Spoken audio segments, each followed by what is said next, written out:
start the webinar. Nobody online yet? We just have Grant, who got a haircut, apparently. I did. Can you hear me okay? Yep. Okay. All right, well, let's call the Tumwater Tree Board to order for Monday, May 13th. Do roll call. I'll start. Frank Grantham here. Hannah Oman here. Brent Chapman. Mike Jackson.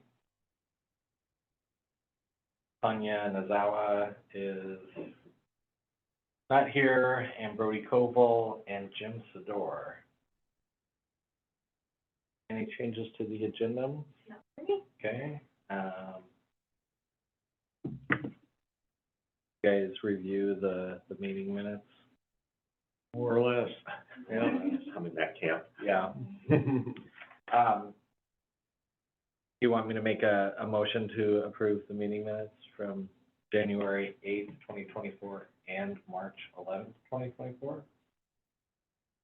Okay. Do we have a second? Mike?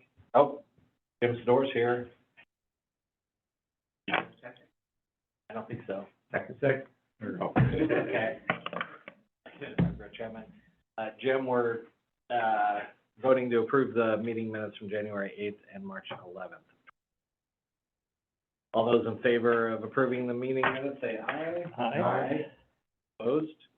None? Okay. Approval of minutes has been completed. Tree board member report. Do we have anything we want to? And we have Arbor Day debrief. My topic became an agenda item, so I heard that. Okay. All right. I guess we just move right on to Grant and Grant, if you want to give your update, and then I'll give you some additional coordinators' reports. Okay. Can everybody hear me okay? Yep. Yes. Oh, man. Okay, good. Nice to see everybody, even though, you know, you're very small, but good to see you, and I can recognize some of your voices. So it's been too long since I've spoken to you all. Anyway, Alyssa, thanks for having me on the agenda. Yeah, so all of you might remember, you know, we were looking at 3 sites last season: Israel Road, Palermo Wetland, and the golf course swale. So over the year, basically, you know, we considered planting those sites, but have had to really take a hard look at how we prioritize some of our restoration events. You know, as we've moved through the year, we've been involved with quite a bit of work with the RIA-13 lead entity. And so a lot of the work there has been focused on riparian corridors. And so we've been able to really kind of take a hard look at some of the opportunities that we have across the city, where I think more of a higher prioritized planting initiative can be implemented. And so as we were looking at the golf course swale, I think it was, you know, somewhat of a challenging site with the limited room that we have between the railroad fence and the actual swale itself. So, you know, basically, I think after spending a good part of this year consulting with the golf course and parks management, we've actually found a lot better suitable sites where we can focus on riparian habitat corridor restoration, and just basically widening buffers along those critical areas within the golf course. So we've selected, just in the last few months, we've done a full site assessment. We came up with roughly, I think, a dozen potential planting sites. Some of them located along the Palermo wetland there, but on the golf course side, there's a lot of blackberry vegetation that the golf course maintenance staff continues to just mow over every year. And it's perfect buffer for planting, you know, basically that protective layer that wetland needs. So that's one site we're looking at and coordinating with the Parks Department on.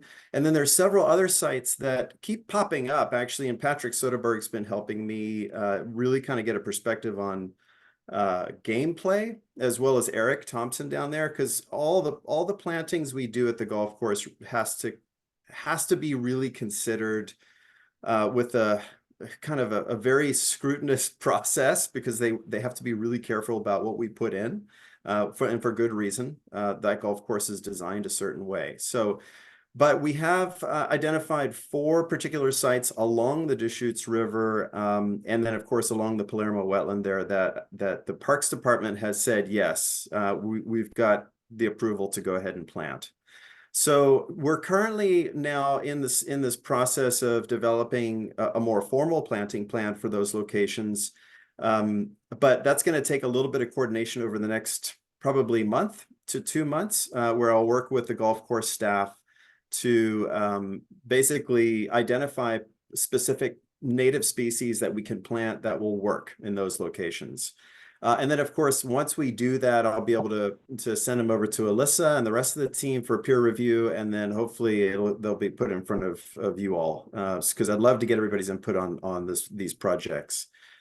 So I think from a planting perspective, that's the focus now, is to maximize our planting potential within critical areas. This strategy basically addresses a whole host of issues the city faces. One is meeting standards that the salmon safe cert that the golf course obtains. This work would count towards those efforts. So, and then the other component is we've done a lot of work through consultant Stantec, who has done the floodplains by design assessment for the Deschutes River, lower part of the valley there. And we've got a lot of modeling that's come out of that particular study that shows pretty much what the Deschutes River, how it's behaving. And some of you might be aware, we've got another restoration initiative that's moving over by Pioneer Park. We've got that project's been in the works for a while now, but we reassessed that project last year as well, to expand the riparian planting area. And so there's some potential there where some of these dollars can go towards planting initiatives. So there's a lot of opportunities in the valley, which I think is perfect. It's an area that needs it the most. The other site that I'm going to be visiting here with Dave and the streets team is Israel Road. I think that site remains, I think, a very good site for us to advance a planting plan for. There are some challenges that we're faced with that particular project site, and that is, I really need to find out what the stormwater design criteria was, what the maintenance component of that design is, and what an additional, I guess, planting would do to I basically put additional demands on maintenance for that pond. So unfortunately, it's not a site where I can just say, yeah, let's get a planting plan and let's get them in. I need to work with the stormwater folks, which are in my department, so that's not very hard. And then I need to take this over to the streets department to find out if the maintenance associated with our planting plan is going to be acceptable. So we'll move into that process this summer as well. So my hope is by the end of summer towards beginning of fall that there's probably 5 or 6 different planting plans for these locations that have been fairly well vetted by the other departments and will be ready for review. And then I think what that will set us up for is to look at the capacity we have to organize some events, spend down some of this money that we have for some of these other project initiatives, and basically get plants in the ground over the winter. So realistically, I think maybe 1 to 2 of those projects could potentially get planted in the late fall, early winter, and then maybe 1 before spring really hits. We'll see. It depends on the kind of plants we're going to put in and also the availability of those plants. So I think that addresses where we are with advancing our planting initiatives for some of the first big projects that the city's focused on. And I think, after spending quite some time really getting to know the city and to cross-coordinate the priorities that the city has with other restoration initiatives, in lieu of stormwater treatment, in lieu of the salmon safe certification that we're required to have, and to complement all of the floodplains by design projects that we have on the books. I think we finally arrived at some good sites, that I could feel really comfortable with. So I'll kind of stop there. And Alyssa, I don't know if you want me to talk about the forest and stream ecology better. program for the school district, but Um, it's kind of a cool thing. Sure, and also, you could let the tree board know about your second Saturday program that you've been doing too. Yeah, thank you. I'm glad you brought that up. So I do have a very long list of things here that we're engaged in that all basically encompasses the importance of trees. I mean, we live in a region where trees intersect literally every project and everything we do, much like the water that hits the ground. So it's really cool to be sharing the work that we've completed over the last year and a half and what we're moving into in the coming year. So with respect to the school district, some of you, you all should have been aware that last year we launched in partnership the Forest and Stream Ecology Program through the Tumwater School District.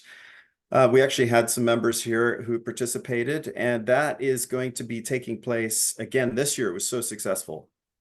So it's a very big thank you for any input that some of the board members gave and provided the students. That was such a hit. So that one's moving forward. We have a new program that I'm launching with the school district that's similar. It's a YES program sponsored by, well, this one's going to be a pilot, but the Forest and Stream Ecology program is a OSPI accredited program that's done in partnership with the school district, Newmarket Skills Center, Pacific Education Institute, of a whole host of community members within the forest practices industry, the ecological practices industry. We've got folks from DNR, WDFW, Ecology, everybody participating. It's quite a thing. So anyway, that's moving forward again. And then we have one new one, the Water Resources and Management Program, similar format, 5 weeks of accreditation. There's a heavy emphasis on watershed dynamics and how trees respirate, and also how to focus and prioritize restoration plans within the watershed. So we're really immersing students in both programs into basically water resource management, forest practices, and ecological management. It's really amazing what's taking place with these partnerships. One of the things I realized, as I was working through my work over the last year and communicating with community members and folks through Stream Team that I was engaging with, was that we really needed a consistent restoration event to start occurring so that people could come out, because people were like, I really want to participate, when's your next event? And so I really couldn't give them a good answer. And so 5 months ago, we kicked off Second Saturday Restoration Event. We've been focused on restoration at Sap Road Park. It's a really exciting project because it's going to lead to actually a very, very large restoration event there that I'm working on with the Parks Department, as well as my students at University of Washington and a whole host of other folks from DFW. Actually, NOAA Fisheries is involved now. And so there's a lot of really cool stuff happening at Sap Road Park. But long story short, basically, we've had 5 successful months of volunteers coming out to remove literally tens of thousands of square feet of weed barrier that was put down about 20 years ago. It's basically compromised the whole understory of that forest canopy, and so there's really nothing there. So over the last 5 months, we've been removing weed barrier, we've been trimming low limbs so we can get in there and replant that vegetation.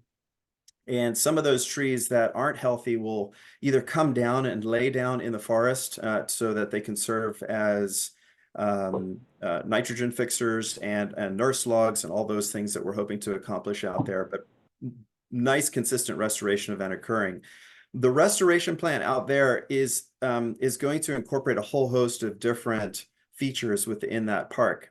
That park is 11.7 acres and has Percival Creek running right through it. So the riparian corridor within that park is compromised because we have a lot of reed canary grass that's kind of dominating the landscape. So at some point, again, probably by the end of summer, I will culminate all of the student research that was done down there. And I'd love to share that with all of you as well. Their work has just been tremendous. But basically, we're going to develop a planting plan, a full restoration plan down there that will also include a lot of planting and restoration work along that corridor. So there's a lot more going on, but I think those are the big things. So hopefully I've given you enough to maybe ask a question or two about, if you have any.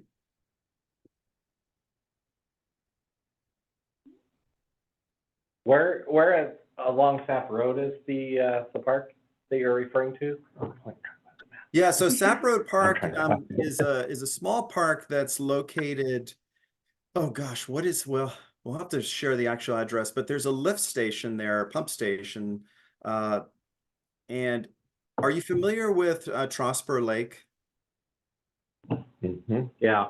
So if you basically, the Percival Creek is the headwater to Trosper Lake. So if you basically follow that about a quarter of a mile, it'll intersect Sap Road.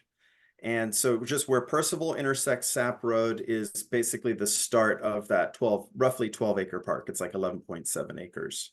But there's parking and there's access and a trail along the east side of the park. And right now that's where a lot of the restoration is occurring. Yeah, thanks, Alyssa. This is perfect. Yeah. So yeah, that lift station there is where you can park. The park is open to the public, although it's a fairly, unknown park, but it's very significant. This park plays a huge role in the function and health of this small sub-basin within the watershed. To the south, there is a much larger wetland unit that actually is fed by Trosper Lake, so that's the direct link. There's a lot of beavers in that lake, and it's actually fairly well natural area. So there's a lot of biodiversity within that system. And so, Sap Road Park, historically was grazed by cattle. And so it didn't have any trees on it 20 years ago, except for one cedar that was left. And it's beautiful. It's an absolutely gorgeous cedar tree. But over the years, the trees that were planted there grew up, but unfortunately that weed barrier has caused quite a bit of damage. So some of those trees are just not very healthy. So I don't know what we're gonna end up losing, but we're working on soil nutrients out there now as we get the weed barrier up, and love for you all to come out and see it. It is a beautiful park, and it's gonna be functioning like it should, hopefully 5-10 years from now. That's the goal.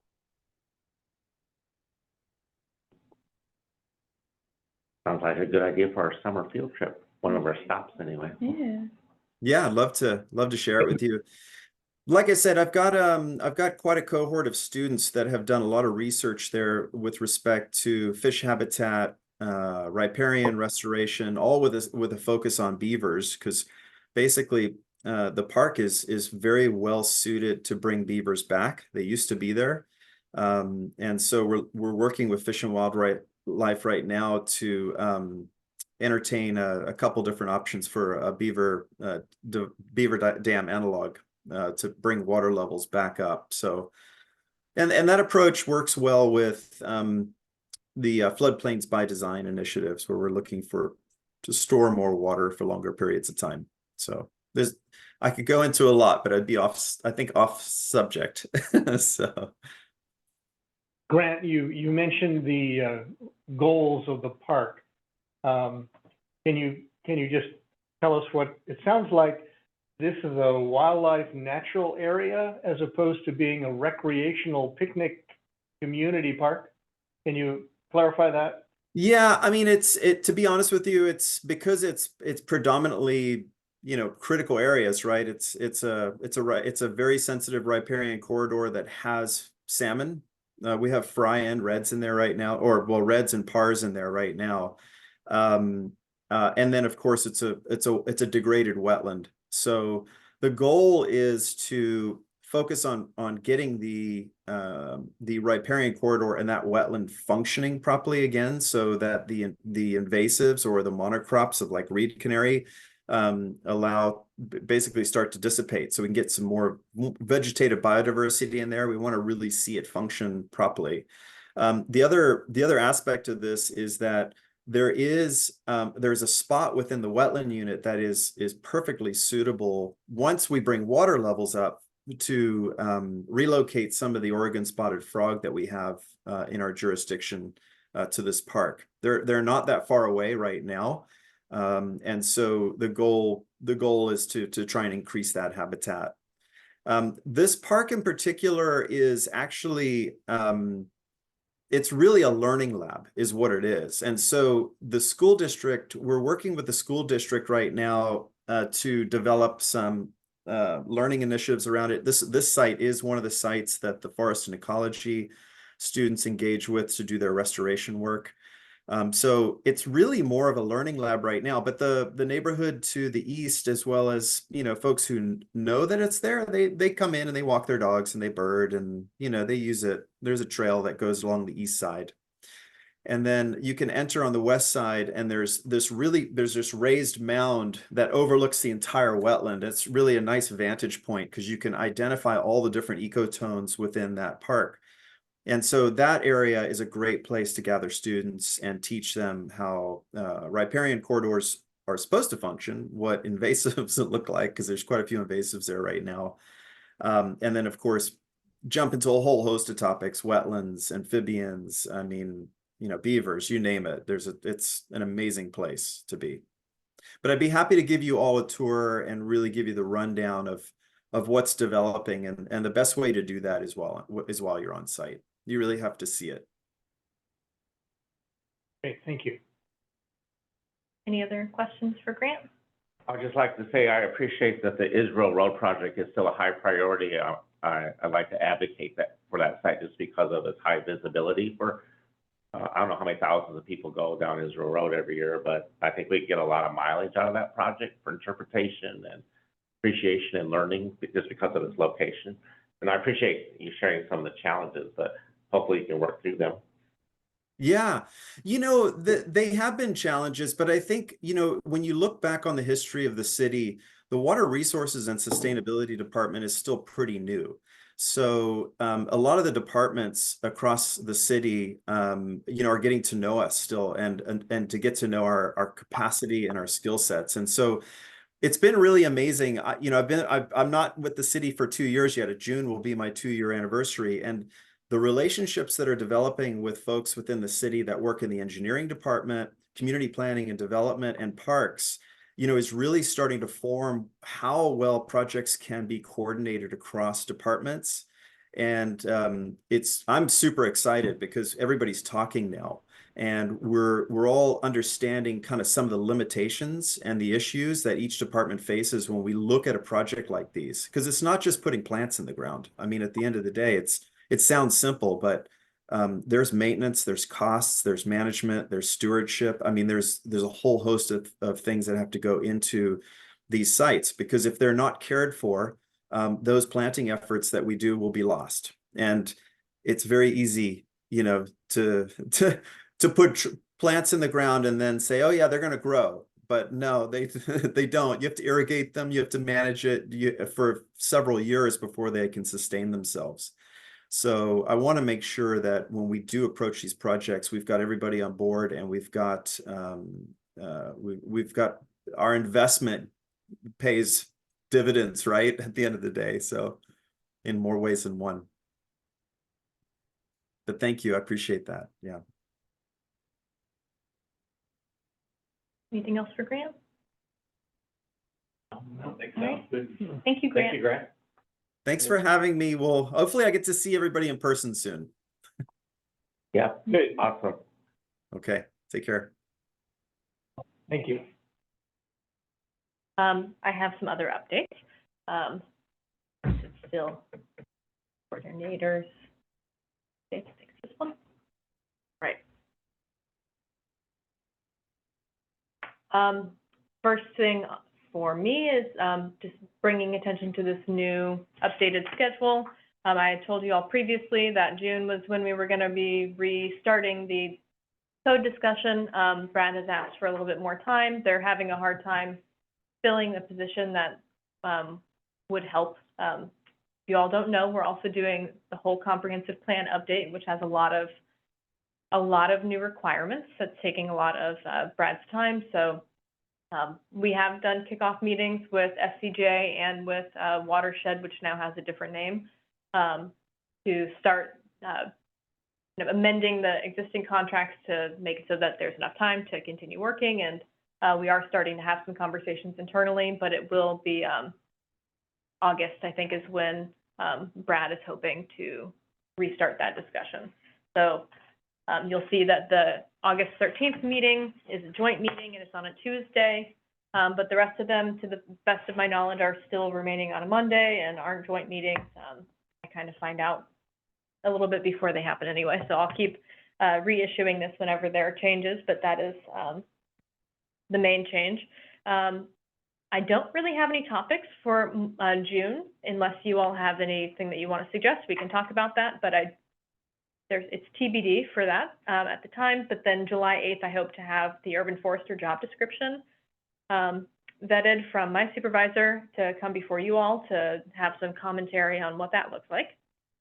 And then sounds like we have one location for the field trip, but also please start brainstorming where you would like to go for the field trip. Also, an alternative, we could do the field trip in June if that's preferred too, since we could flip-flop and figure that out. You all let me know. I had to leave early one year for a field trip. Did we go to the site for the new Tumwater maintenance facility? Not since I've been here, no. Would people be interested in seeing that? I know there's a Gary Oak. And maybe you can hear about the plan, the development plan for that site, I mean, relative to urban forestry. Yeah. Good. That's just one idea. Is that under construction now, or is it still under design? Still in design. It's almost done with design. That's my Yeah, knowledge. yeah, if we could see the landscape plan, maybe that night, or prior, or both, or. My understanding is that there's kind of two functions, a park and the maintenance facility Yes. joining each other. Mhm. Maintenance facility on one side, and then the park, which I haven't been involved in as much in terms of the planning, and then kind of a shared parking area that we're navigating the new EV codes for charging and whatnot. Did you share all those electronic files ahead of time, like the plan? Yes, whatever we have, if that's where we decide to go, either June or September, I can share what we have in terms of the plans for sure. Do you all have a preference, June or September for the field trip? June's kind of short notice for you, I would think, and for anyone, and maybe for Grant or anyone else that's doing it. September's better, I think. I would. Yeah, I mean, I don't think we need to rush it, that's fine. Is there anything that you all would like to discuss in June? The warrant meeting. Where are we on the recommended tree list? So that's technically part of the tree codes. Brad probably wants to be there for that conversation. I've made some progress, and I can give you that update now if you want. You were there, Jim attended the 4-hour Principles of Urban Forestry training that we had with operations staff. The weather was too beautiful for the park staff to sit inside for 4 hours, so they did not attend, but rather were outside doing their work. We did have some golf course staff that did attend though, and planning was not able to be there. So I'm meeting actually with the person who reviews the landscape plans on Wednesday to go over what notes I had from that training. In that training, I heard a lot about trees that the operations crews have a hard time with, either people planting right next to their hydrants or utility boxes, hedges that become an issue for antennas, to do telemetry for our different, mostly the sewer system SCADA. Also, the trees that they have grown a bitterness for because of how often they're planted and how big of an issue it makes for them. So I had a meeting. They have there's a number of different crews for operations, and I met with each of the crew leads maybe 2 weeks ago. And asked them to please provide me feedback on the street tree list. The streets crew lead, as we could probably assume, had the most feedback. And I have had 2 or 3 meetings with him so far. I have a meeting in 2 weeks with all of those crew leads again with planning. So I've been kind of taking the draft list that we have and crossing trees off that I've been told don't do. Those aren't good. Either from the operations staff, from our tree maintenance and inventory, where they said, please stop planting maples, for instance.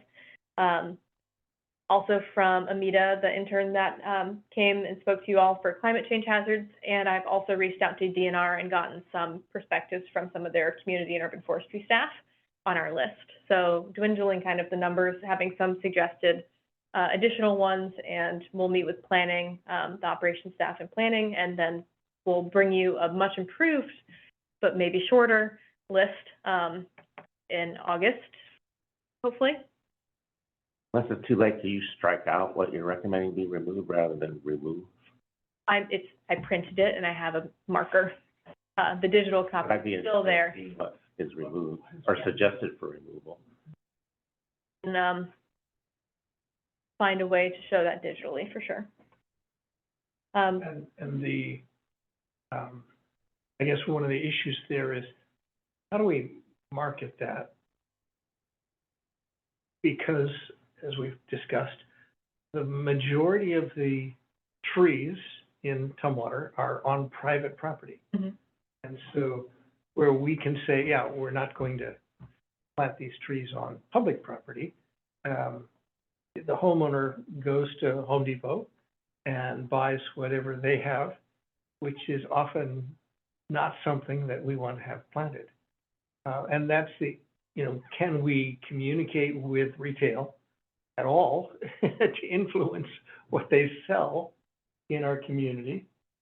Or can we, Arbor Day or something, make a big splash about, here are the trees not to plant?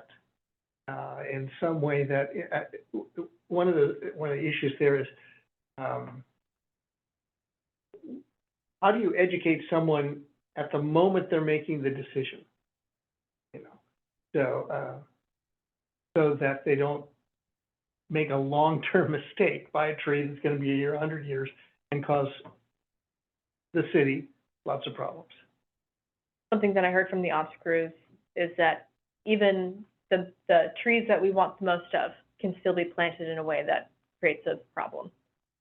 A lot of people like to plant things to hide their utility boxes or their hydrants, but we need to have access to those. And that's something that they wanted to make sure when we're talking about the tree and vegetation protection ordinance, that is called out specifically, that the areas around the areas that we need to get access to on a regular basis do not get screened, do not get covered in plants, that it's readily apparent that if they are in the way, that our crews are allowed to remove them. Apparently they've got some strong words spoken at them, and whole hedges have been removed because they had to remove a certain couple feet of them, yeah. And I just want to note, Grant, you are not required to still be here. You can enjoy the rest of your night if you'd like. He's still Thanks. there.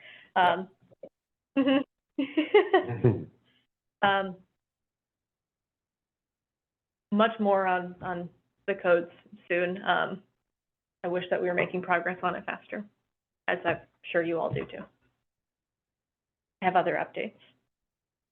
Any other questions on the schedule? No. I don't think so. Okay. Non-regulatory stuff. And I think it was Brent. You sent me stuff about the Sterling status, Arbor Day. There's nothing on the internet about that except for articles of other people. So I reached out to DNR and asked them for some more information. So Right to the source. yeah, so I don't have, Well-kept secret, apparently. the Snohomish was awarded it, but then I've seen nothing else on the internet about it.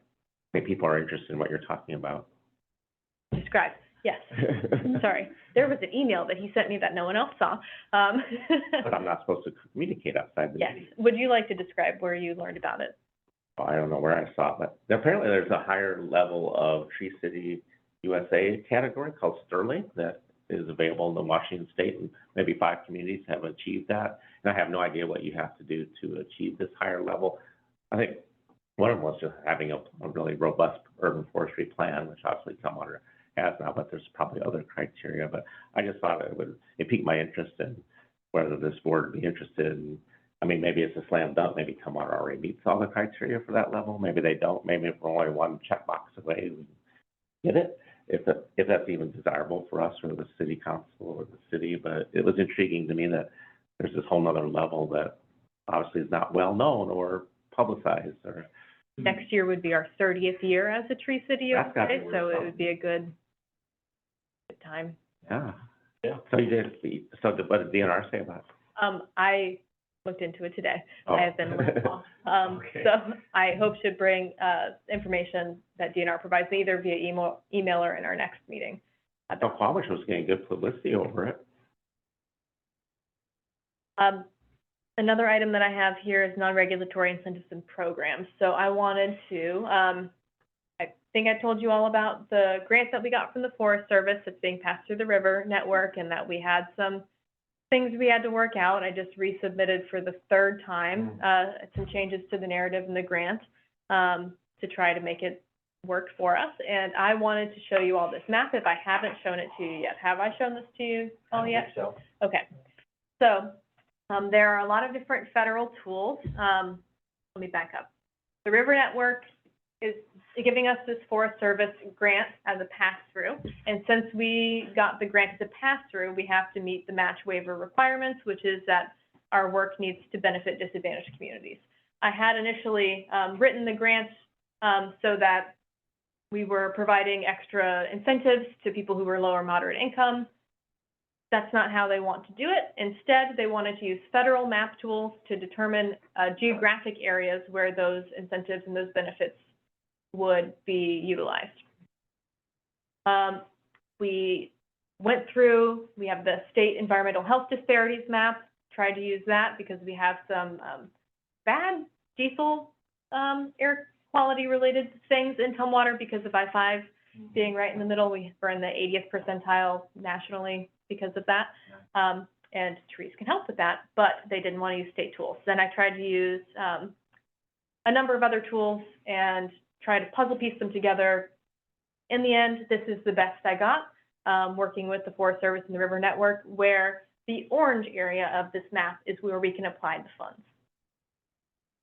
So those incentives that were part of that memo, And what's that based, what's the criteria for the orange? That includes the airport? it does include the airport. So it's Okay, that's- less than ideal. I think we can all agree that this is less than ideal. But it's better than nothing. If it gets you the money, then that's pretty ideal. The way that I've drafted the most recent things, that all of the incentives, so that would be the trees, the watering bags, the mulch, the compost, that we can, that'll be 100% funded. We don't have to have any city funds for that. Can you give me a landmark? I'm sorry to interrupt, but like, where are we right now, City Hall?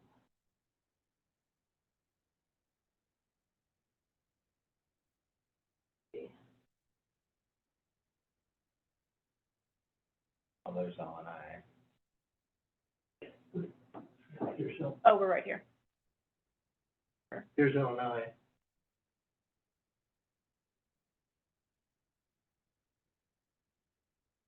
Okay, here's where we are right here. Okay, thank you. This is based on different census demographic data for where they determined. It looks like it's pretty much like the Tumwater, like, middle zone. That's the, Yeah. that's good. A lot of it is like the box stores and the airport and places where we're probably not going to spend a lot of So commercial area. time. Yeah, it's kind of the I-5 corridor. But there are areas like up here, whenever I use some of the other tools, we actually have kind of a larger concentration of people of color in this part of the town. Yeah, mostly Vietnamese is the data that I've seen. So I'm glad that that's up there too. The areas on these sides generally had more canopy, so that tied well with the our canopy. So it's working in the areas that do have lower canopy, have lower socioeconomic status, have more people of color, or people of lower incomes. I wish that we could have puzzle pieced a whole bunch of stuff together, but so the incentives that were part of that memo from way back when that I used to build the grant proposal, the trees that we'll give away, the tree health assessments that the urban forester will do up to 25 a year for people who live in these areas, and then the street tree trimming services that we'll contract out for also in this area. So if there are street trees that are privately owned that are just not being maintained, we can hire a contractor and make it clear that these are still owned and maintained by the, privately owned, and that it's up to them, but if they are facing a hardship and they're not able to, actually maintain the trees as they deserve, we will come in and do that for them. And we'll allocate, I think it's $40,000 or $80,000 for 1 year in the grant to just trim and maintain wherever we need to, but within the orange areas. Which I also have the street tree data I can turn on in here. Isn't all of it, but there are quite a few street trees from the street tree inventory. All of these green dots are street trees. So a lot of it is in the orange area, so hopefully that can help us with some deferred maintenance or access issues as we have. Also, the grant will still fund 50% of the urban forester's salary, but they have to spend 50% of their time either in these orange areas, so permit applications, city properties, in these orange areas, or working to increase equity related to the urban forest in general.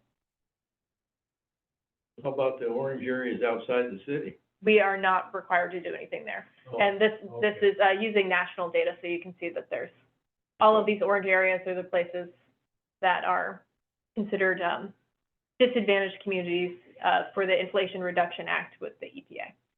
Some of those areas, like along Second Street, things like that, where they lost a lot of street trees, maybe they Mm-hmm. work that. Yep. Good idea. Yep, and we have, I have my most recent draft. My boss hasn't even seen this yet, so don't. Have the different metrics. So we'll be installing the air temperature data loggers and the heat islands, which also correlate a lot with that orange core of the city. We'll have one in a control location, which will be at the airport, which is also in that area. But it has a meteorological station, so we can reference back to that. And then 6 other air temperature loggers that we can put throughout the city to track urban heat island effects, but also if we're planting in certain areas, if the temperature does go down on average, it'll collect data every 15 minutes or so.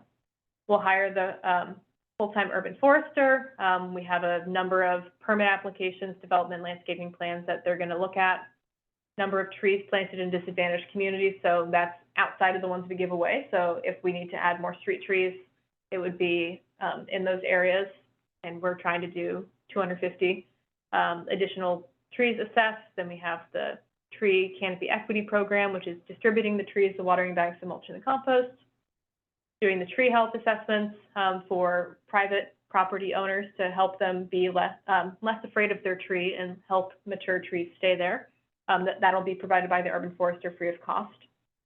And the street tree trimming grant applications, we're assuming that maybe 40 people will apply for it. Lots of rules for the logo. Yeah, you don't need to see the rest of this, but that is an update on the non-regulatory incentives and programs, at least for part of the city and grant funded. We can discuss now or later providing some of those incentives also to people outside of those orange areas, or having just a general city program that doesn't care about where you are, and then that funding goes from the grant for that area. We do still need to increase tree canopy equity with the work, so we shouldn't undermine focusing in those areas by we'll need to finesse it so that we're still having the intended result that Forest Service and River Network are looking for us to do, but also making it hopefully so that we can provide that it's not only those people in Tumwater that live in that area that can feel the love and get trees. Oh, really good work, Tanya. That's really impressive. And I'm sensing a thread between what you just said and what Grant reported. And there's so much cool stuff happening in Tumwater now, but I'm not sure the community knows anything about it. So I'm wondering if there's a partnership, or part of your plan is how do we communicate these efforts, or if there's a partnership with Tumwater Communication Department. I know they're always understaffed as well, but I'm very curious about the synergy that you can have with other Tumwater departments, so that this is really but really known and appreciated and celebrated within Tumwater with businesses and citizens. So that's a big thing, but I think we don't want to miss golden opportunities with something from multiple departments that are really cool is happening. Yeah, I think we have the convergence of a lot of good work. How do you see that? I mean, do you see communication having any capacity to help with that? Or? I think the first thing that will happen is, on May 28th, I'm scheduled to, speak at a city council workshop or work session about the urban forestry, the presentation that I gave you all in December. It took me until this time to get it on the city council agenda, but I'll give them an update on the urban forestry management plan. Part of that is also the tree inventory and maintenance plan and an update on this grant. Hopefully the Forest Service accepts the edits that I sent them today, and we can start actually working on the grant agreement. And then likely when the grant agreement is fully executed, then we'll have like a bigger splash to the general public about this is what we got funded. We're going to give the urban forester a year before we start launching those incentive programs, so that they who know urban forestry better than I can develop them in greater detail and figure out the logistics of how do we reach out. But there's budget in the grant to do door hangers and mailers and postcards specifically in that area to those addresses, and to limit it there so that they know that these incentives are available to them, but then also have a good answer for people who might be next door and not in that orange area that want to have that too. Not fun to only provide some resources to certain parts of the city. So we'll have to figure out how to navigate that while still having that intended boost for the areas that have been identified as having less. I'm just wondering if that can be a part of everything that we're working on, or you're working on, is a communication plan. It will be. Not saying you're doing it, but, you know, this is a potential strategy for the city. And normally Jerome with the Jolt is here, but he's not here today, because otherwise, oftentimes in tree board meetings, there's a Jolt News article soon after about something that we've discussed, but that doesn't seem to be happening today. Once the grant agreement is executed and we're like legally starting the work and able to start talking about it with more active, current, firm terms, we'll be doing the outreach, and I'll work with our communications team. They're doing interviews tomorrow for the new communications manager. We're very understaffed right now for the communications, but we certainly want to make sure that the good stories related to trees are also out in the community. Melissa, if I can just try to understand something, a lot of this effort is going to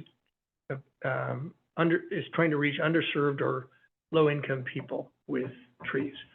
But it seems to me that most of the new low-income housing that I'm seeing being developed or built in Tumwater doesn't have any land. I'm thinking, you know, the Tyee, where they're putting up the 5-story building there. If I was a low-income person, met all the criteria there, there's no place for me to take care of a tree if I live in an apartment, which is, I think, the way that the city is moving toward low-income housing. We're not building or affordable housing. Okay, so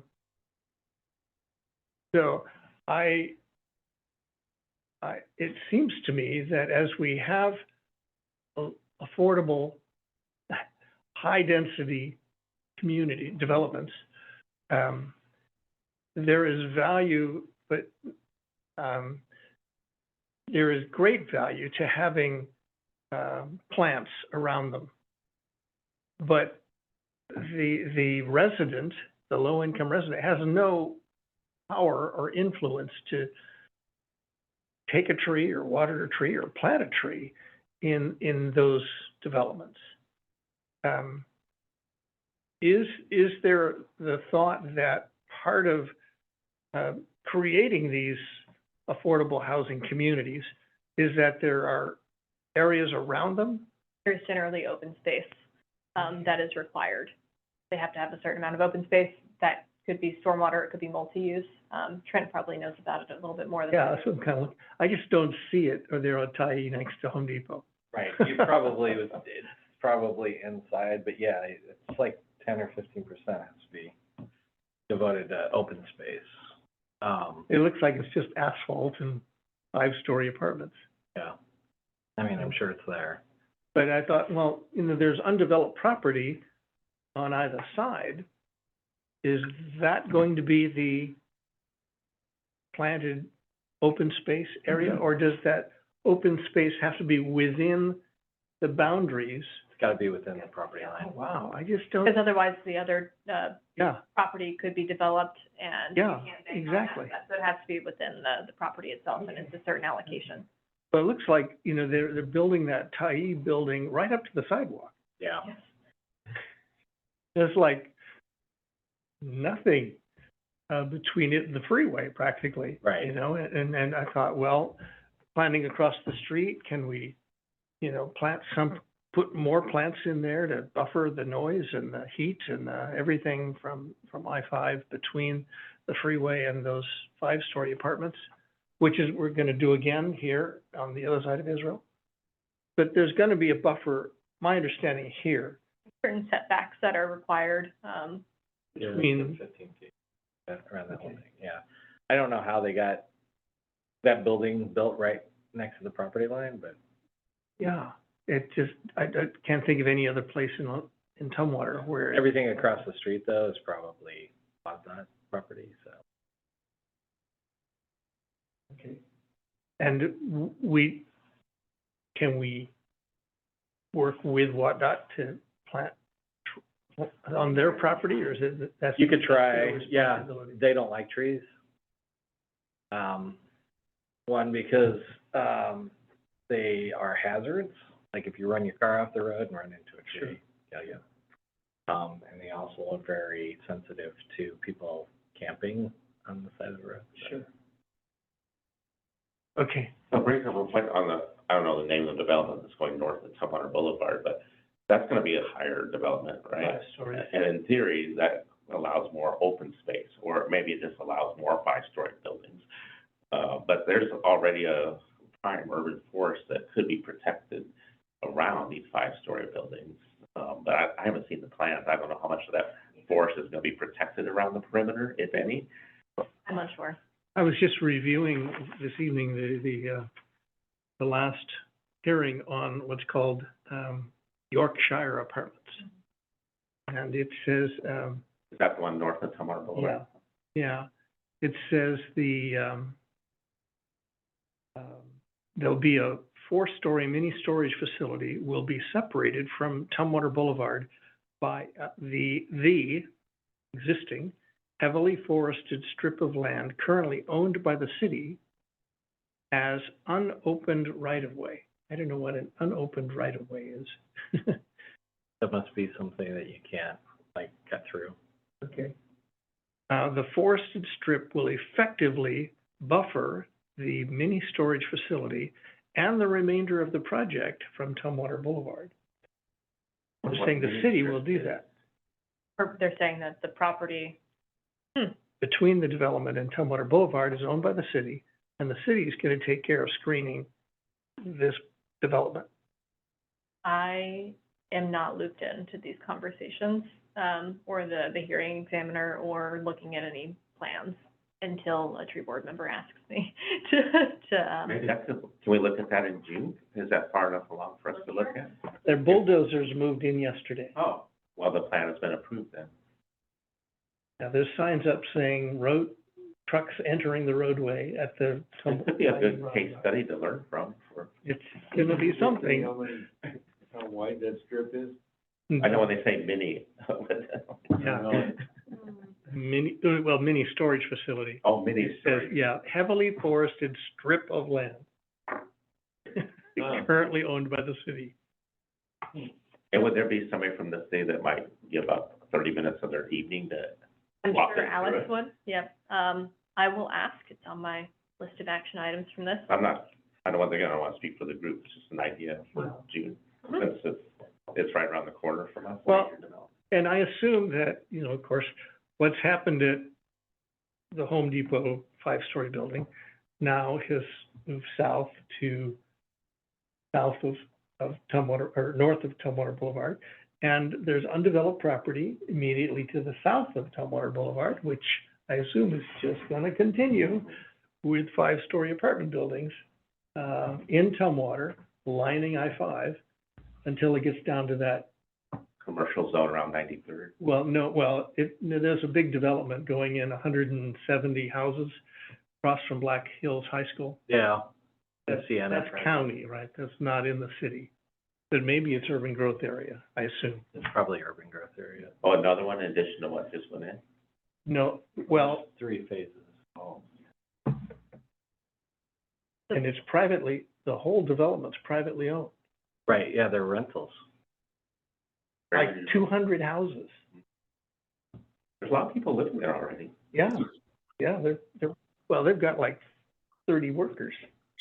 Is that They're what, putting up like a house a day. Yeah, okay. Go ahead, Tanya. is that what Kershaw Farm used to be, that property? Hersop Farms. I Yeah, believe that so. Okay. I didn't know that was all rental.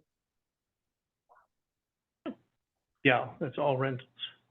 I put up on the screen here just because we've been talking a lot about housing developments and how that interacts, to bring your attention to, like I said, we're working on the comprehensive plan update. And on May 29th, here at City Hall, we'll be having an open house for the housing element. Multiple different stations. I was meeting with Brad and the community development folks today about that. You can learn a lot about the housing allocation that we've been provided by the state and the county for how many units we need to be able to have and to what level of affordability. And the reason why I noted affordable housing when you were saying low-income housing, Jim, is because the places where we're actually missing the housing is low-income, but also above 130% area median income. So we actually need to provide housing for low income and above average income that is affordable to those groups that are currently not finding that kind of housing in Tumwater. Can you forward that Yes. in the email? Yep. Is that at it's at Tumwater, or it's City Hall? Yep, it'll be here. I think there's 6 different stations. Almost everyone from community development will be there, personing a station, so you can ask them all of your questions, and they will answer much better than I can. And then it'll be online for 2 weeks. Yes, so there will be an online open, for each of these open houses that we're doing for the comprehensive plan, we're trying to have an online version in the form of a story map, the GIS story map, that has the same ways to interact. So you could drop a pin in person, you could drop a pin on the internet, you can do a sticky note in person, you could put a sticky note on the internet, make it so that people who aren't available during this time can still participate. And we'll have the climate change open house on July 31st. Yeah, I will. I'm sure you'll be hearing about it from me before then. I can be done with my updates now because between Grant and I, I've taken an entire hour of your time for staff updates. Valuable. Well, I'm assuming nobody else is online, so we don't have any public comments. There are 0 attendees besides Tanya, who is the panelist. All right, and we should probably note that Tanya was at the meeting. Arbor Day debrief. I guess I So saw. you weren't there, right? I was there. Oh, you were. That's Yeah, right. Hannah and Alyssa, I think you were kind of at the table. And it appeared to me that some of the species had a higher demand than others. Do you remember I mean, we got, what were the most popular? Everybody really liked the dogwoods. yes. Anything that flowers. Mm-hmm. And I just, maybe we can make a note of what, in case we want to have more of those in the future. Mm-hmm. Well, this is the first year I can recall we actually gave away all the trees. That felt good. Yeah. Yeah. How about, were there some that people, it looked like the, Oregon grape was one Didn't- of the last ones. yeah, I think because there's so much of it already around, people were like, oh, I know that one. okay. They didn't want to grab it. Really not known for its beauty either. Yeah. Kind of a thorny looking. Yeah. Yeah, okay. And residents, very excited. I'm not saying. Got it's new not a growth. good plan, but- I had my front yard all in Oregon grape and salal until my wife decided, let's do something a little different. And it took 2 years to get rid of it. Yeah, it was more underground than there was above ground. Yeah. I believe it. The handouts, Mhm. I seemed like there were a lot of people that were seriously looking at that stuff and taking things. So I think the handouts seemed timely and people were really interested. I think you did a good job of arranging them and selecting what was good there. Posters seem to go too. Yeah. Oh, yeah. It seemed to me that there were fewer children. The few kids I actually interacted with, they were more interested in the, wildflower seeds. I think they liked the idea of the flowers, and then they liked the poster that had all the flowers and animals on it. More great pictures, I guess. Yeah. So not to be negative, I was disappointed that we didn't plant a tree. Yeah. Yeah. I didn't know that they didn't have one until that day, Yes, because I had emailed back and forth, like, let me know, let the tree board know when you're gonna plant it, so they can be part of it, and showed up, and they're like, we didn't get a tree.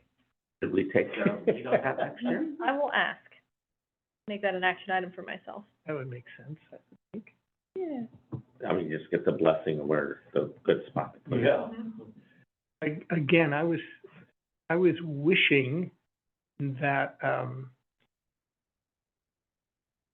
we could have said, okay, this is a Pacific,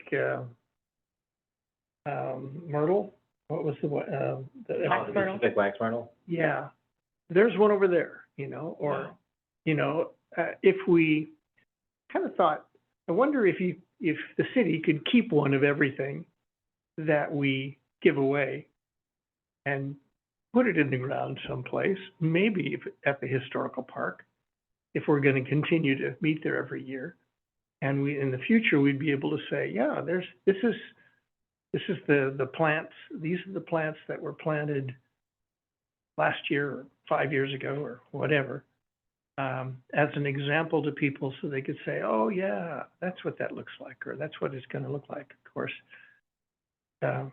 April isn't always the best time of the year, though not many flowers on the plants, and except the Oregon grape, and many of them aren't in leaf yet.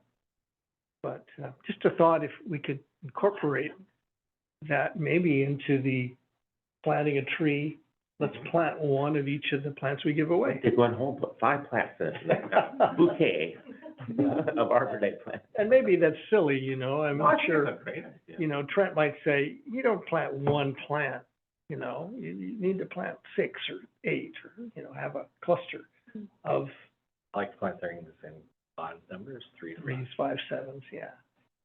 One's So- not a number. Then you have to, see if you plant 3, like there was an old, landscape gardener, planted them in 3s, 1 dies, you still have 2, but if 2 die, then you have a specimen. Always looking at the bright side. This year, as I recall, we kind of intentionally thought about medium-sized, small ground cover as a choice, depending upon where people live. Some people like plants, but they really don't have room for a tree, and so we had the Oregon grape. I'm wondering if that was a good option. I remember years past, we've just had trees that we gave away. Is it worth diversifying the type of plants that we're giving away, thinking some people live where they just need a ground cover and other people live where they need a shrub or whatever, or tree? So I think it was a good idea to have, like the vine maple, you know, were pretty, some of those were pretty good size. Yeah. And, we tried to move them around so people would see them. They were pretty popular, weren't they? Yeah, Mhm. so they went gone. Were they all the same price? Second or third one, Yeah. was gone. Okay. So did we make money or lose money or? Oh, we were over budget, but that's because we don't have a budget. Okay. The wildflower seeds set us over. In the past, But they were all given out. yes, all of the seeds for everything. Success. Yeah. I put more money for the, Arbor Day in my budget request for the next biennium for tree board. It gets funded. Yeah, those, Especially anything that Pretty engages the expensive. younger crowd, that's well worth it. Yeah. I like the idea of butterfly gardens. Well, I'm always biased. I always think it's good to promote diversity and not only within trees, but in layers. You know, to your point, Jim, you know, we had an example from, except for the giant overhead layer, but, so, you know, sometimes I think you have to go with what people want, but also I think you can mix in learning and leading and setting by example. There's other things that we want to get people interested in. well, a good thing for next year too, we might have a better, you know, our tree list. Oh, we can rent, Yeah. we can hand that out. Because, when you look at Olympia's tree list, there's a lot of trees on that side. Yeah. But when you go down there, there aren't that many that are natural, you know, this area. Mhm. Not natives. We did add some natives to the draft Yeah. tree list for the first time, because we had 0 before. Wow. But they're all for unimproved right-of-way, so not immediately next to the sidewalk, they're a little further away. Yeah, there's not a lot of native, You know, like the big leaf maple or the hawthorn. I mean, that kinda, we have big and small. The little handout, the one pager that you laminated with all the plants on it, seemed to be a useful tool. Yes, thank you for making. Because a lot of people came up and they didn't know a hemlock from a. Is your point helping them decide in the moment? Mhm. Yeah. Yeah. So I think having a tool like that, now, is easier for them to decide, but then having the individual handouts like you made, I thought those were really good again this year. Means, okay, I can take this home and I'm not interested in those other plants anymore. I just need to know about where should this plant be put, how to take care of it. A lot of people don't know much about plants, Oh. but they want a tree. Mhm. So it's interesting. I don't know if it's because it's free or what it is, but for tradition or whatever. The,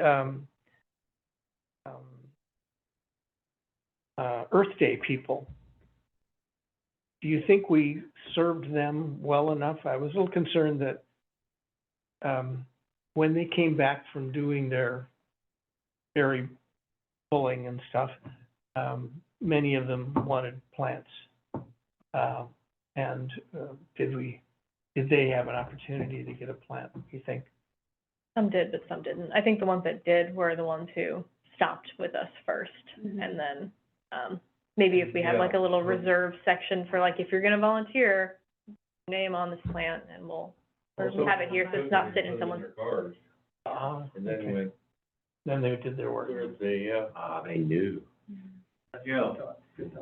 And a lot of the Earth Day thing is targeted toward junior high school kids, right? High school. They have competition. Well, that's right, they were, Yeah. did they have that this year? Oh, yeah. Yes. There was a regional effort, parks in the region. I thought the setup Will was they announce a the winner? best. I liked that we had a tent this year, and we had the 2 tables, and I liked that area personally that we got. Good setup. It left the canopied area for the other people, and they had a large area for the kids' projects. Mhm. Although I felt a little self-conscious about walking on the landscaping in order to talk to people.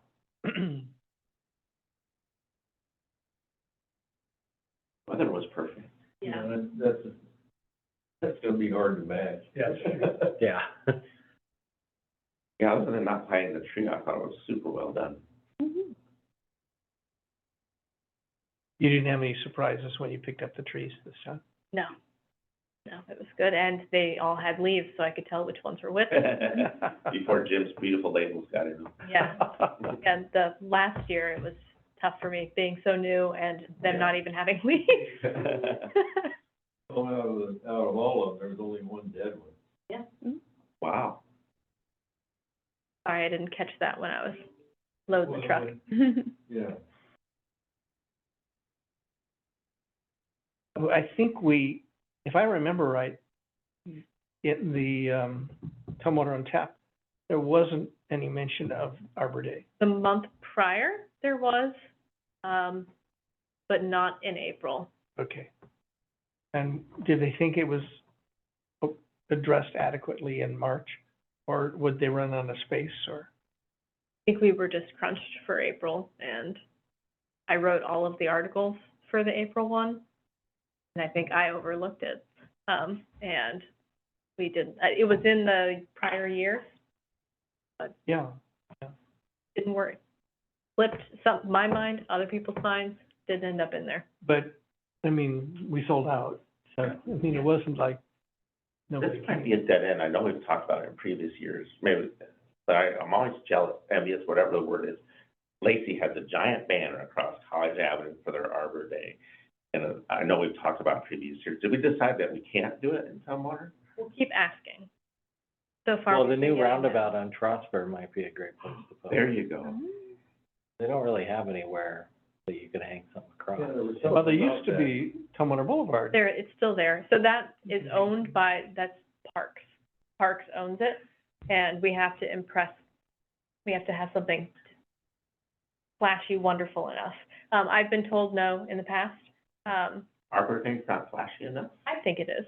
So we just need to make What the do they case, put up and there I would that's flashy? appreciate some help in making that case. I haven't seen a banner up there forever.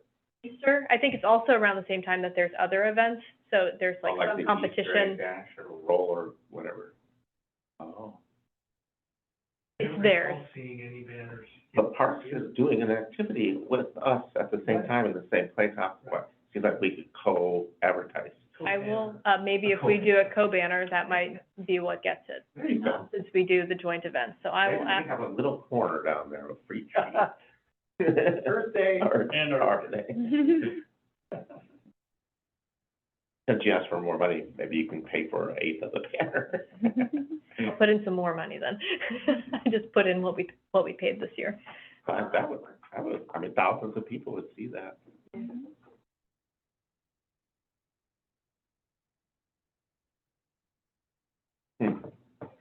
I'll keep asking. All these governmental silos. We want to use that banner area so bad for our water Oh. rebates and stuff, Where is this? but across Tumwater Boulevard. Right as you come off the freeway, No. there's two posts. Yeah, I rarely see the banner there. That's a good spot. Is, I'm still working on it. We're not giving up. It's just a longer effort. were there, I didn't see the communications people here again, taking pictures of either event. We only had one at that time, and she Oh. was camping Okay. with her family. The person who was in communications but is now in Parks and led the Earth Day event was there, and she took some pictures, while we were there. And you took a picture of, or there was a picture taken of Yes. this group. Yes. But, and the display, yeah. Mm-hmm. No, Todd from Parks took a picture of us all like kind of staged in front, and then I took some action shots when you all were in the background. Perfect. Anything that needs improvement for next year? But we were blessed with great weather. Yeah, If- we sure if- ordered that same thing. Yeah. If, we may need a bigger tent if the weather's not. Boy, it's been cold. We have two. Yeah. It was cold the year before. Mhm. I thought you put out some plants in 4 groups, and then you had where you could refill, restock. And rather than putting them all out and using the whole space and people sorting through 50 different trees or 100, they had 20 or 30 to choose from, and I think that was good. better use of the space. Nice that we don't have to put anything up. Yes. I think the odds of success go way up when they're, if they're rooted when you get them. That's well worth it.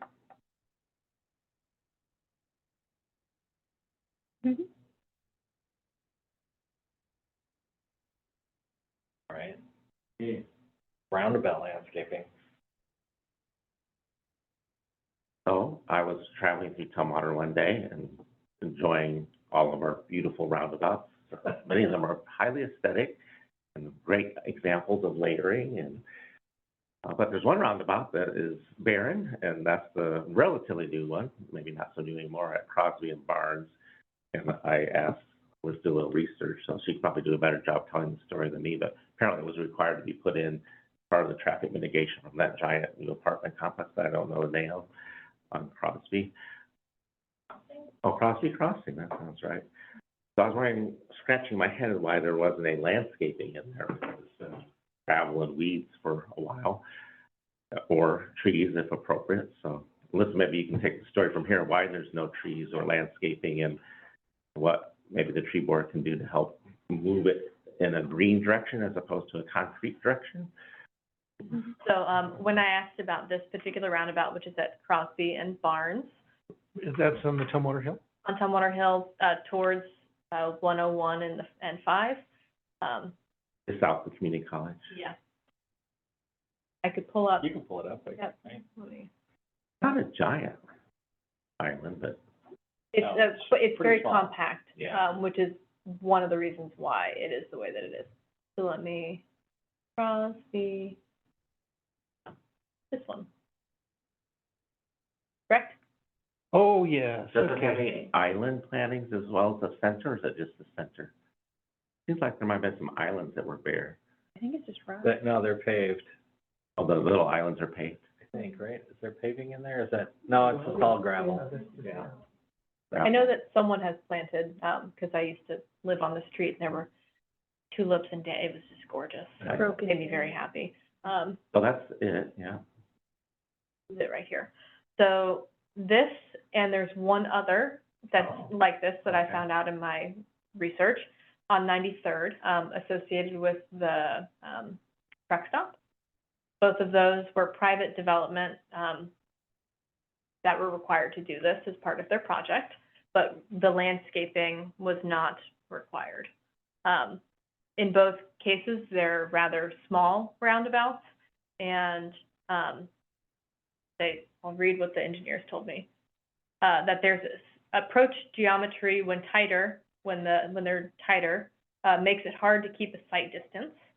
And so they can't, when I asked about this, they said, no trees, that's for sure. That was the first thing that they wrote to me. And they said, these are more compact, so it's hard to put, greenery in them, and still keep the sight distance. But then also a topic came up, for an upcoming roundabout so for all city-owned roundabouts, we do landscape. It's only when it's the privately owned ones that they're building that we don't require landscaping, probably because the project itself is already quite expensive compared, in addition to what they're already doing to get up to So our this is standards. not a city roundabout? This is not a city-owned roundabout, Oh, interesting. which is one of the reasons why we didn't require the landscaping, because we're not the ones who are maintaining it, but also why they said that they were gonna pave it over. They're gonna fill this with concrete, because we're not maintaining it. We can't ask them to maintain it for any certain amount of time. So it's likely not be great. And the size of it made it so that it would be difficult to put stuff in the middle anyway. Some new roundabouts also need to be mountable by emergency vehicles. So if they're super tight, we need to be able to drive over them. So some will end up not being landscaped, and one that will be city-owned that I was told would be happening is at Kingswood and Tyee. That one is a very compact roundabout that won't have landscaping. It'll break from the city's habit of making sure that they're landscaped, because that one has to be mountable because of how small it is. That's Kings, It's that's not there where yet. Home Depot is. Yes, it's a future Okay. roundabout that will be added there. Oh. And that one, because of the turning radius and the size, we need to be able to get ambulances and fire trucks just over it. So, no trees in that one.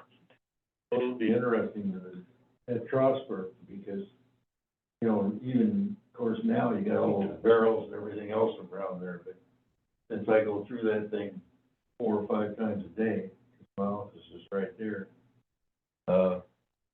and you can miss. There's a car coming, thinking that that vegetation that's there is gonna grow. Mhm. You know, it's not all just 2 or 3 feet. So it'll be interesting to see how that works out. So do you know why it's not finished? Like, when do they have to do something with They it? just haven't been able to get around to it yet. They've been too busy taking care of our landscaping. The streets crew can't. So go the fill it in. Trusper Capital Way complex interchange, that's gonna be landscaped. It is. It is landscaped now? Yeah. Planted it with ash. Oh, Just in there. okay, it's been a couple of weeks since I've been by That there. ugly old forming is finally out after 5 years in front of, welcome to City of Tumwater. Here's the ugliest plant in town, right in front of the sign. You know, I was thinking, unusual roundabouts, Boundary, has totem poles. Boundary and Log Cabin, Oh, that's beautiful. no, it's not planted, there's no plants there, but it's a big roundabout with 5 or 6 totem poles. Remember that. Or, they're probably not totem poles, they probably, Oh. that's Art, perfectly yeah. incorrect. They're sculpture, Mhm. as an Maybe option. it's better that way. 'Cause then if you can't see, maybe they'll slow down a little bit. Well, I think Lacey requires, like, they don't want you to be able to see through the roundabout for that reason. They want people to slow down. Mhm. So all their roundabouts are like totally heavily planted and they all have trees in them. So even if there's no landscaping, can we ask that there be something permeable? So at least we have some water infiltration? Mhm. You know, I'm looking for a compromise, I'm looking for something that's gonna work, to have the glimmer of positivity. What about a rock garden? Than concrete, yeah. Yeah, they could do rock garden like they did in, Yeah. that one There you go. on Henderson and, I mean, there's plants in that too, but it's. Because they have the nice driftwood. Right? Smaller. It's coming off I-5 there by the hotels, the hills Yeah. in there. Yeah, I don't know that, there's a name, is there a name for that street? I Going don't to know what the, it is. There probably is, but Yeah. I don't know what it is. My bigger question, is there any way, when we're working on the landscape code, that we can have something code-driven that, okay, trees aren't appropriate for X, Y, Z reason, or landscaping is not appropriate for X, Y, Z reason, but these are things that are required, that permeable or something semi-art, whatever, verbiage, Mhm. just so we don't get concrete paving. Mhm. So I'm bringing it up now, realizing that maybe not anything you can do it this one, but for the future, when we're doing our code work, our code revision, that maybe it's on our mind to have language that somebody has to follow. That's not in the landscape code though, that would be in the, Street code? or would that just be the, Development guide. yeah. And we can make a recommendation, all right? Well, we have urban forestry management plan actions to update the development guide. I haven't had time yet. It seems like a lost opportunity, and I realize there's limitations for obvious reasons, but what's the best we can get out of it? At least I it's mean, something that's apples probably like. the best you're I mean, not paved concrete. gonna. Oh, you're saying nothing with some weeds, that's about it? When you leave it up to the developer, that's what you're gonna get. I guess even just finishing it with something is better than. Always got Scotch broom. Oh. you could put a juniper or ground covers. There you go. Yeah, And some that was driftwood, short. yeah. And my understanding is that that roundabout does have irrigation, Oh. Does it really? Oh. but. Well, let's do Kinnickinnick. You can drive over Kinnickinnick if you had to once every 5 years.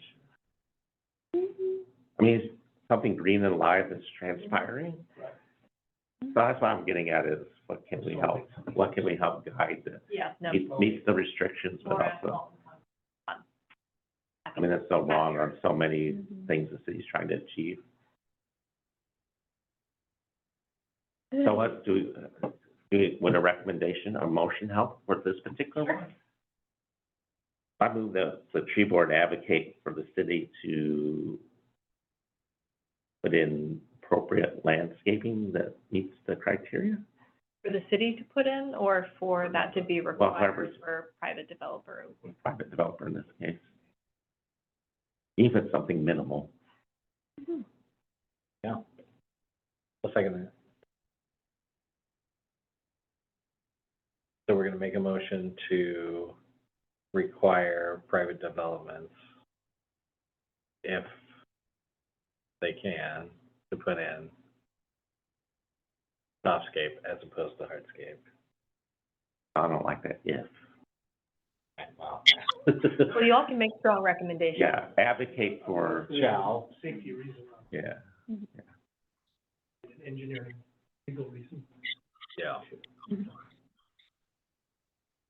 Or like, I don't want to get too specific, but even if it is something that's hardscape but but something permeable. Like a record. Yeah, that's a record. You know, So I don't know what the right language is, Yeah. that's directive but not too prescriptive. Y'all can be prescriptive. You're making recommendations to city council technically, so, because you all advise city council, even though it's staff that generally make those decisions. That's the fuzzy part there, but Well, I suppose we could be very, like, authoritarian and then they can. Say, oh, thank you, but at least we're having a voice. Yeah. Yeah, okay. so, all in favor? Aye. when I think of rock garden, I think of St. Pete's Hospital. You ever spend time, you know, in the first floor of St. Pete's, outside the windows, Yeah, it's all rock garden. yeah. Low maintenance, nobody. The water can still percolate though, Yeah. and at least it's got some art value. Yeah. So the motion carries. So that'll go to city council? It'll go in the minutes, it'll be public record, and I will tell my supervisor, who will tell his supervisor, who will tell his supervisor, which is the mayor. We'll get a report back next month, I will do my or best. 2 months? Yeah. If it's like, no way in heck, but at least that's a good answer. I was inspired by the Historical Society. I eavesdropped on their meeting a couple weeks, or months ago up in Meeker Oak. There was a gentleman in particular that was very forthright about making recommendations to city council. Whether it goes anywhere or not. It gets passed along to them. I'm sorry, this may not be the appropriate time, but can we get an update on that process tonight? On the Meeker Oak. Tomorrow night, there is a city council meeting where they're gonna talk about it some more. The Historic Preservation Board did not want to delist the tree. That's all I know. They didn't wanna deal with it? They didn't want to delist it. Take it off the narrative. Oh, Did they say why? I mean, just, You were at the meeting. Well, they wanted more research done, they wanted more data and more, like second and third opinion and different options, rather than just removing it, or exploring more options. And we did, reach out to, because there were some remarks being made by members of the public about, the credibility of Kevin's work. And, the city administrator did reach out to the urban forester in Olympia, and he spoke highly of Kevin's work and kind of gave a second opinion on the, report, and said that he did all that he, like, that it was all sound and so on and so forth. And Brent mentioned, I don't think he meant for this to be the case, but I have been, directed to say to the tree board that you all are tree experts, but the tree board doesn't have any authority over this, which is the case. But you all are welcome to voice your opinions and your professional feelings about this situation. I didn't mean to be like, So is there another hearing with the city council coming up, or? I think it's tomorrow night. That's pretty soon. Tomorrow, I saw an item for the Gary Oak, Meeker Oak on the agenda. There didn't seem to be any new information in the staff report, because I looked before we had today's meeting. It did include that the Historic Preservation Committee did not want to delist the tree. However, there is precedent for, and not with historic tree, but like one of our heritage trees is a dead tree. And then we have its offspring as the heritage tree as well. So it's not unheard of to have the honorarium still in place if the tree is no longer with us. Got the bush butternut? Yes. And there will be, in the June, actually, there will be a reason for us to meet in June because there will be Meeker Oak related stuff. There's a survey that I've been told will be put out for the members of the community, and I think at that point it might be also the time where we seek some feedback from the tree board as to wood rescue and recovery possibilities. Oh, so they're not making a final decision tomorrow night? I'm unsure. It's all kind of above my pay grade at this point. I was involved at the beginning, but no longer. I personally, if whatever stronger voice the tree board can have in the process, I would be interested in saying on the mood of the group. You know, I know we don't get to vote or make specific official recommendations, but I don't know what's possible. Well, you're all As of your, citizens, although I don't live in Tumwater, so I don't really have a but voice. you're a tree expert that's on the tree board. So you all have, as always, the opportunity to voice your feelings outside as individual members of the community or as members of the tree board, when you're meeting collectively or not, to reach out to the elected officials of Tumwater and share your knowledge. You all have that ability. Great, thank you. And I did not mean by putting the constraints about the tree board's role in the decision-making process to mean that you all couldn't talk about it. That wasn't my intent, and I'm sorry if it ended up being like that. I didn't even think that that would be the case. But y'all can talk about the tree. Yeah, no, I didn't get that, but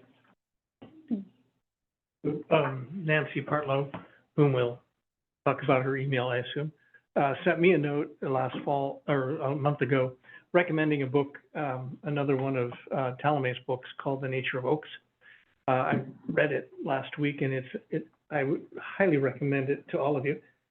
He takes the oak tree through every month of the year and just says what's happening on the tree. Is this the one at the Harvard Arboretum, Arnold No, Harvard? no, Is it in England? it's in his yard Oh, in his yard. Pennsylvania.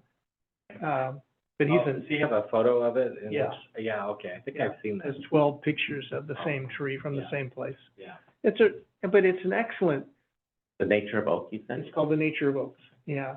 It's an excellent, environmental, ecological, study. And in, one of the things that Nancy mentioned to me, and that I think came up at the hearings, is he says, oak trees live 300 years, then they begin to decay for 300 years, and then they decline for 300 years. So you often have oaks that are 500, 900 years, and they live with decay. And when I worked at DNR with Ken Russell, who was the state pathologist, he said, trees compartmentalize decay. Human beings do not. We can't live with a dead liver inside us, but a tree can live hundreds of years with a dead hardwood. I have an apple tree that's 150 years old. I've lived there 50 years. It was, that much of it is empty, and it's growing fine.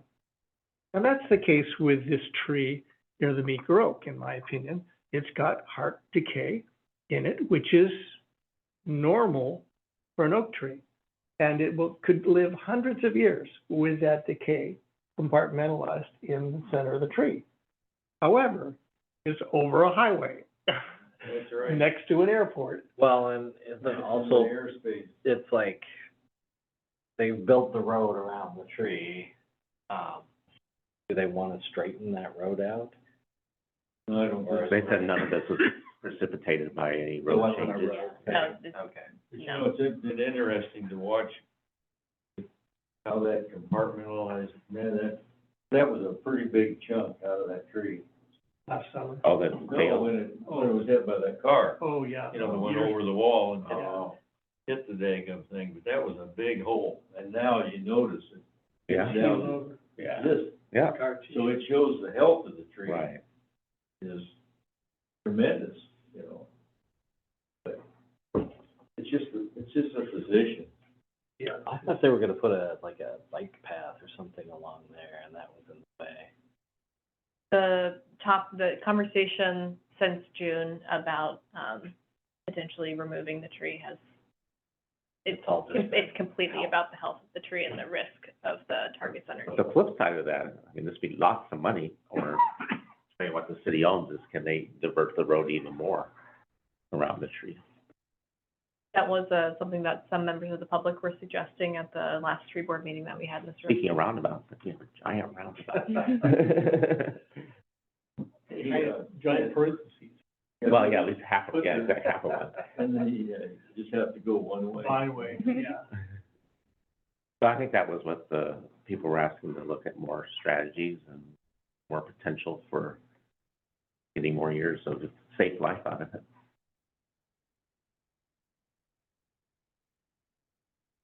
Well, good, I'm glad the conversation is continuing, but I recommend stay tuned, for more updates and/or if you would like to attend tomorrow night. I don't know if it's a work session or a meeting. If it is a work session, there isn't public comment, but if it is a meeting, public comment is welcome, and empowering you all to know that you're not silenced, you are professionals, as part of the tree board, and you have a voice if you would like, but you don't have a formal decision. Who owns that tree? Is it owned by the port, or is it owned by the It's in the city right of- or the county right of way? I think it's in the city right of way. It was, I think it was involved in the 2018 street tree inventory, because it's in our data. Was that part of the annexation? That area?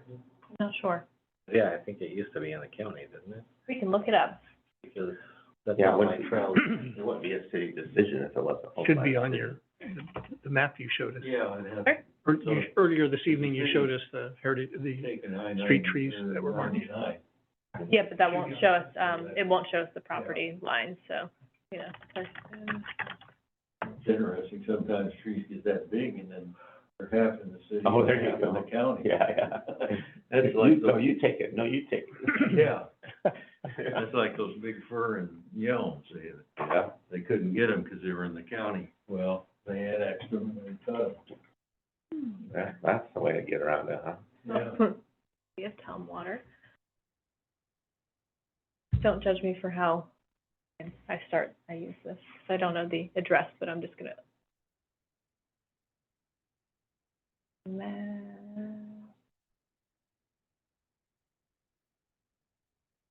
We'll find out who owns it in real Well, time. it's gotta be in the city right away. I am fairly certain it is, but I mean, if the city's council's making the final decision, Yeah,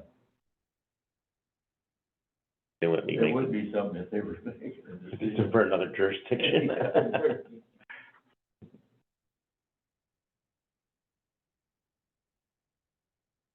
there. go. Here's the airport. Just past the, Bonniewood. You have to go down A further. little instability on this table. It's right across from, yeah, where Bonniewood joins Old Highway 99. Have any of the acorns that Kevin's planted germinated, do you know, Alyssa? I think he has, Port of Olympia property. It was interesting one year I think it's in our right of way. in Germany, and Side. one of their parks, While you're on the map, one of their national parks, they were cutting down big trees around their oaks, because some of their oaks were dying in the park. So they just cut the trees that were Competing with them? competing with them, you know, but they were in the woods. Mhm. We just happened to be there. Right. the discussion earlier about this SAP park, every time I say anything about Percival Creek, there are people who say, can't you do something about the homeless community living under I-5 on Percival Creek? They're destroying the creek. And so why are you spending all the time making this habitat Yeah. when it's being destroyed by the homeless under the I-5, under the 101 bridge? I mean, the stream, Percival Creek, is being I mean, because there are, many, many homeless people living underneath that bridge. Is that Tumwater? That's Olympia. So the whole, both sides of 101 is Olympia? My understanding. We have here. That's what, you know, I will show Yeah, you the it's other map. weird because the city of Olympia goes, it looks like, is South Sound, Puget Sound is in Olympia, so like it goes Yeah. down that way. oh, it is. South Sound is in, Well, it's in, it's in both It's jurisdictions. Olympia? There's no corner It's that's in Olympia, Is yeah. there a little corner? Yeah. Most of Yeah, it this is That's what's weird about it. SPSCC and it's Olympia. But you're right, most of it's So in the the. creek is, Ooh. Hang on. or the overpass. Speaking of SBC, see, there it is. Overpass is over here. This is the city boundary, this dotted line. Okay. So this is the overpass, right here. Yeah. So this is where there's a large homeless community polluting Personal Creek, which supposedly we're making salmon habitat that has to get past that in order to get upstream. So that's not DOT property. It's not in it might be DOT property, it's not in the city limits. Tumwater, Tumwater. not in Tumwater city limits. Yeah, Olympia Fire Department goes there every other night to deal with medical emergencies. Okay, so that's, okay. So, yeah, people say, can't we do something about the damage that's being done to Percival Creek? And we're upstream of it where we're doing Yeah. that work. Yeah. But the salmon have to go through that overpass, in order to get to where we're trying to make a great habitat for them. Well, the trouble with a lot of this stuff is that, you know, that big homeless camp off Martin Way, you know, they're right on the wetland, and they're well within the buffer. And yet that apartment complex that's over on the other side, Yeah. they, as part of their landscaping, they're beyond the wall, they had to go down underneath locust, black locust, and rip out all the understory vegetation and plant that stuff down to the wetland. And yet you just look right On the other across, side of it. and it's just terrible. Because it's private property where the camp is. Yeah. Okay. And it's private property at the other, and where the apartment is. Right. It's the same wetland. Yeah. Yeah, that's sick. We're lucky that's in Olympia. Yes. Okay, thank you. So we had the map up. I just wanted to be able to say, not Tumwater. We don't have any responsibility for that. Yeah. On item 10, it says joint meeting because I started this before Brad told me that news, so it's not a joint meeting in June, it's just us. So ignore that typo. All right. Next meeting, 6/11/2024. Do we need to say anything about Nancy's letter that you sent to us? Like to? Everybody see the letter that, We can, I mean, basically what she was wanting us to plant more redwoods. no, No, she doesn't want. no. She doesn't. She wants the inventory on the She wants to inventory. But, yes. My understanding is, I've passed emails with her a couple times, that she has identified a lot. And, we have an inventory. We can say, we know where all the oaks are on City property. city properties.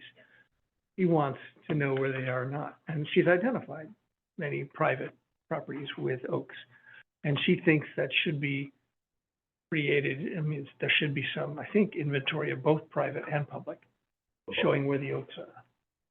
That's a tough one. And they don't think we can't legally do You can't walk that, on the right? property. Right. I mean, you could put them, like Lakewood has a very strict, landscape code involving the retention of oaks. Like, you can't plant within like 25 feet of them, and you almost can't remove them. So, you know, they're doing it through their tree preservation code. Same. Yeah.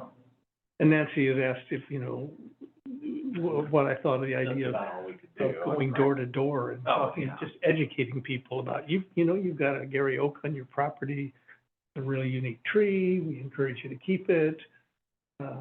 And whether that's something the tree board, I don't think that's our job, but she's an advocate for that. She has identified, she's talked about diverse age oaks, that most of the oaks, according to the inventory I was looking at on this list, are big, the Gary oaks that are on public land. We don't have seedlings coming up. We're hoping to plant some perhaps at the Trail's End. trail's end. I mean, there must be some somewhere there. There are some she identified at Trusper Lake, at the Oh. future Trusper Lake Park.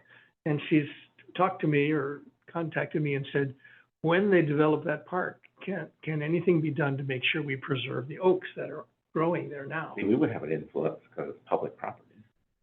Parks. Well, also, so the state, the code that has to do with, our city code that has to do with Gary oaks being a protected state species gets triggered when there's development, not when there's no development. So that's why that's not applied to the Meeker oak. But if we were developing a park and there was any loss of a single one, we would have to mitigate per our code, depending on the diameter and standard height for those trees, because it's development. But it doesn't apply unless it's for development. So would in this case for Trustford Park, if it's a new development? Yeah. So it would be more protected. And Chad, the guy, city employee who collected the acorns and is. The Parks Director, Chuck? Okay.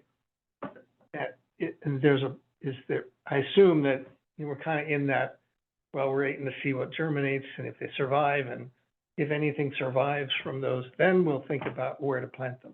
I think that they're already thinking about putting them at the Trails End Park location. That's what I've heard. But the idea of, They're tough too, because they don't like to be transplanted. and they got a taproot and they'll grow this much every year. And so maybe, in 20 years, they'll be this tall. So who's Start gonna, somewhere. yeah, right, exactly. But where are we doing that? Are we going to encourage the city to plant a Gary oak that's this tall Next Arbor Day, on, Modern Historical Park. well, along a street someplace, or, it needs to have some room. Yeah, I couldn't go along. Yeah, 'cause we had them that one year, but we got them from, up in Bellingham. Really? Yeah, and they're like 1.0s, they're Yeah. not, man, you had to really put them in your garden. Mhm. 'Cause I always take 2 or 3 and I just stick them in the garden. And, they've got a root system in about 2 years. You can outplant. But man, you gotta have them, and take care of them. Boy, Yeah, her point is that, they're used to growing in drylands, undisturbed areas where they can be undisturbed for 100 years, and we just don't have, unless we make a plan, that's not gonna exist. We're not gonna, the acorns that fell last year in the mast, they're not gonna survive, even when we get a huge. well, the thing is, a lot of times in these oak wetland, or the oak, Savannas, yeah, oak savannas, they've got these areas where, heck, the trees are only like 3 inches diameter and they grow as groups. Yeah, And some of those groups are more important to keep than that thing over there, then the one. than the one. And you can't get that across. It's pretty tough. We're doing a lot of work up in DuPont. Boy, that's oak, whatever they call them. Heaven, or something. Yeah, oak heaven maybe. Yeah, ecotype or something. But, But one place that they're having access is on JBLM because they have long-term protected prairies. And they have a program that they can implement over decades and see results, but it's a very unique setting. Hammock, a term used in this part of the country? So- Hammock, Hammock? I'm not Yeah, familiar. okay. Prairie is really what they're associated with here, the ecosystem. In the southeast, where I'm from, we have oak hammocks, and we call them hammocks, like the forest name for that. It's like an island and it's surrounded by a wet area. Yeah. Yeah, you're familiar. So are you responding to Nancy or? Her request was for me to forward that to the tree board. You did. It'd be nice if you're comfortable just saying, we do have an inventory of materials. I've already sent her, weeks ago, the data of our inventory. Okay, great. So she knows that we have Okay. the city data, city-owned property data.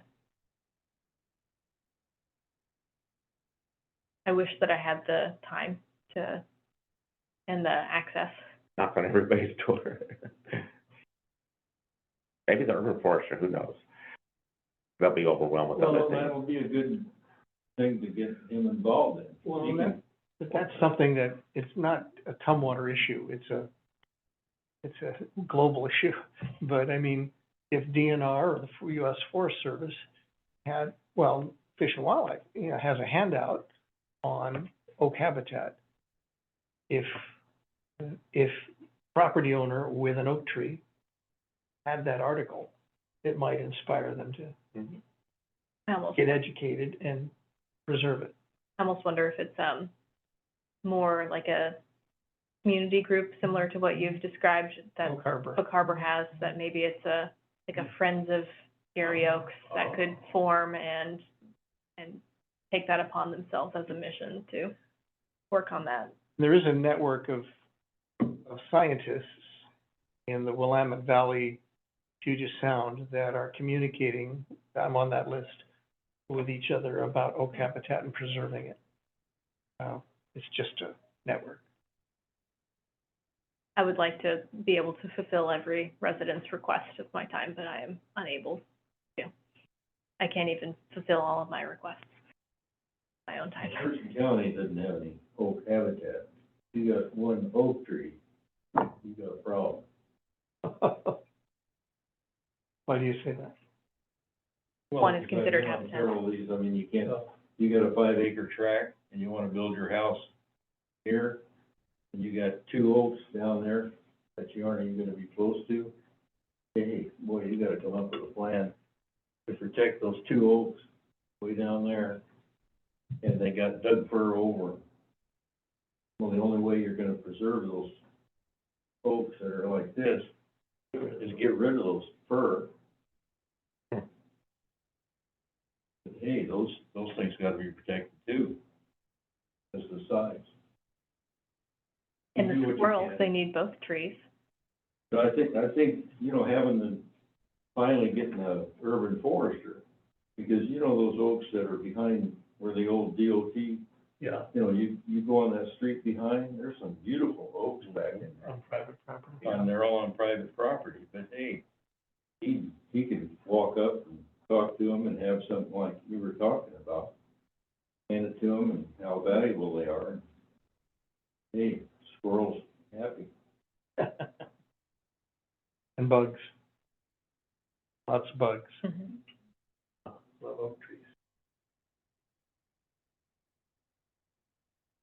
All right, well, make a motion to adjourn the meeting. All those in favor? Aye. All right, Thank you. meeting adjourned. Thank Thanks, you. Tanya. Highway 12, one of the foundations that